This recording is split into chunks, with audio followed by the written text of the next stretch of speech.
C'est donc l'heure de l'info éco. Bonjour Christophe Dansette. Bonjour Damien. Et on va s'intéresser à TikTok qui, semble-t-il, devrait donc réussir à maintenir sa présence aux États-Unis in extremis. Alors tout n'est pas encore tout à fait fait. Le gouvernement chinois notamment n'a pas encore réagi. Les autorités américaines donnent une semaine de plus pour régler les derniers détails. Tic-tac, tic-tac.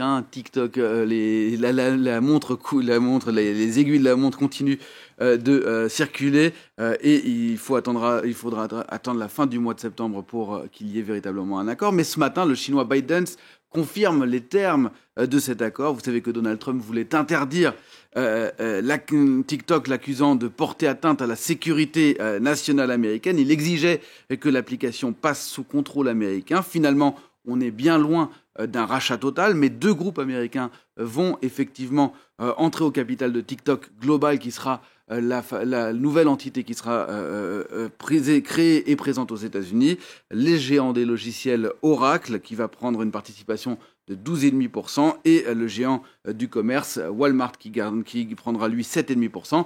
Alors la maison mère, le chinois ByteDance, garde tout de même 80% de cet ensemble, et surtout il garde en possession l'algorithme qui fait que TikTok est véritablement TikTok, ce qui n'empêche pas tout de même Donald Trump de saluer cet accord. On l'écoute.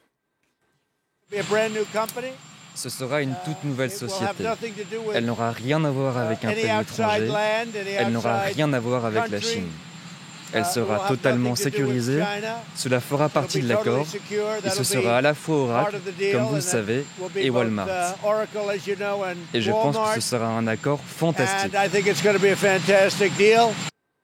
Christophe, on a commencé déjà à voir un peu ce montage. Est-ce que cet accord est si avantageux pour les États-Unis? Parce que vous le disiez, il ne comprend pas notamment le transfert de l'algorithme de TikTok.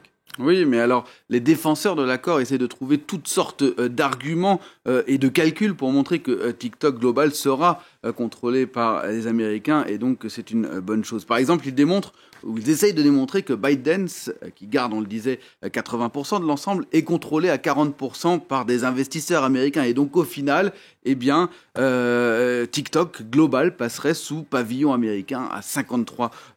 Tant pis si ByteDance, la maison mère, rejette ce calcul. Mais il y a tout de même des arguments beaucoup plus sérieux. D'abord, le nouvel ensemble devrait entrer en bourse prochainement à Wall Street, ce qui pourrait accroître le nombre d'investisseurs américains dans un futur proche. Et puis TikTok s'engage à ce que 4 membres du comité de direction de la nouvelle entité TikTok Global sur 5 soient américains. Il s'engage également à établir un nouveau siège au Texas et surtout à créer 25 000 emplois aux États-Unis.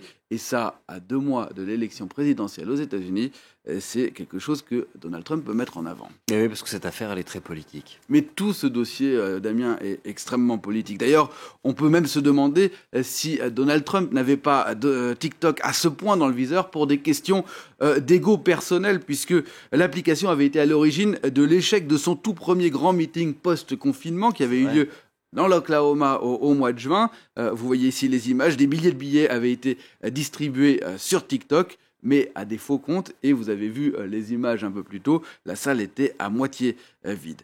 Aujourd'hui, Donald Trump retourne un petit peu les choses puisqu'il parvient à placer ses proches dans ce nouveau groupe. Et ça, c'est un bon point pour lui puisque la patronne d'Oracle, qui s'appelle Safra Catz, qu'on voit ici à droite, a fait partie de l'équipe de Donald Trump il y a quelque temps. Elle était même à un moment pressentie pour rentrer au gouvernement au poste de conseillère à la sécurité nationale, poste très important. Le fondateur du groupe que vous voyez également ici juste derrière moi, Larry Ellison, est lui un des principaux contributeurs à la campagne de Donald Trump.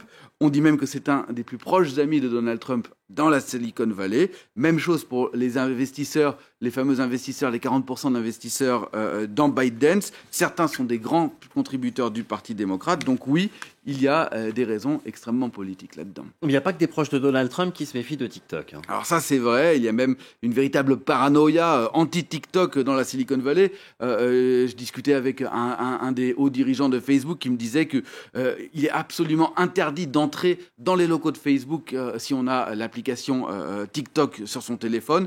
on ne peut pas dire que Facebook soit très pro-Trump, c'est même tout le contraire. Finalement, ce qui est intéressant dans toute cette histoire, c'est que jusqu'à présent, la plupart des gros réseaux sociaux, les Facebook, les Twitter, les Instagram, ils étaient tous américains. Et là, pour la première fois, il s'agissait d'un réseau venu de l'étranger, et surtout de la Chine, avec un succès qu'on connaît, fulgurant, 2 milliards de téléchargements sur la planète, plus de 100 millions d'utilisateurs aux États-Unis, c'est-à-dire près d'un Américain sur 3 qui a cette application. C'était un changement de paradigme qui a finalement du mal à passer outre-Atlantique. Voilà, tout ça pour des lolcats, c'est des gens qui dansent. Merci beaucoup Christophe Dansette pour cette info éco. C'est plus compliqué que ça, heureusement.